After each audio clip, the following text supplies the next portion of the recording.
I'm Ryan Waits with Rad Austin Magazine, sitting down here with Gary Clark Jr. at X Games Austin. Yes, sir. First of all, I just want to say thank you for the opportunity. It's awesome to see you. I haven't sat down with you like this in a good while. It's been a minute. If you were not such a well-respected musician, what kind of profession could you see yourself enjoying? I would definitely be a camera guy for Cops TV show. No doubt. You've been asked this before, because that is a no doubt. really good answer. No doubt. Could you imagine?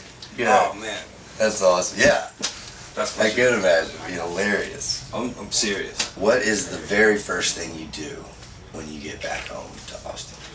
When I get back home, I get some queso, man. Okay. Mm-hmm. What are some venues in town that you really enjoy their queso? I like to go down to Chupacabra down on 6th Street and get like some queso and chips and a Jameson margarita. That's my deal, bro. Dude, I have never had a Jameson margarita, and that sounds delicious. It's fantastic.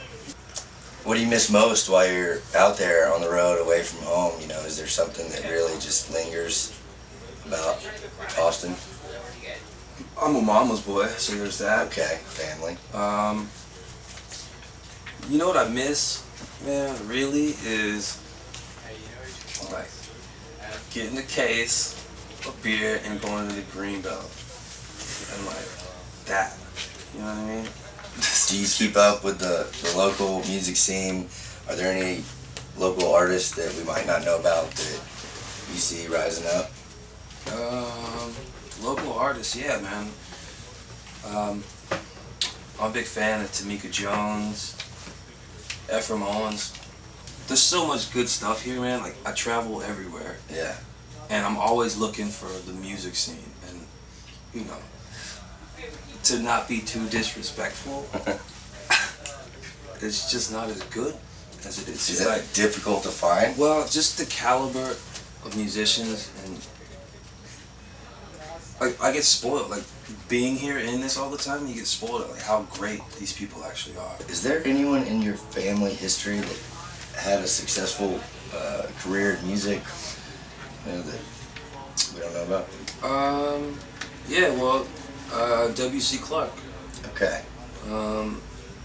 Yeah, he's my family. Actually, He's a legend. Yeah, he was, you know, he started off playing back in the day. You know, great solo career. He was around. He played Stevie Ray Vaughan and you know, Louis Barton and all those guys. He played bass for them. And, man, you know who really set this whole thing off is Eve Monsey. I believe it, man. Like, I wouldn't be doing it if she hadn't been, you know, down the street, you know, playing that Stratocaster and that twin reverb. The first time I ever saw you play the guitar, Wow. you were like 12 or 14 or something, I don't know. But, you know, Eve's dad had the Midway. Yeah. Because he worked there or something. So, like, our neighborhood, we go around all the mazes every Halloween. Yeah. Well, that year, you and Eve had got some guitars for Christmas or something, and y'all put on a show for us. Yeah. And I can't say I knew I'd be sitting here like this right now, but I'll never forget that moment. Gary Really? Clark Jr. I love that memory. And I That's love you, good. bro. You too, man. It's good to see you. Good man.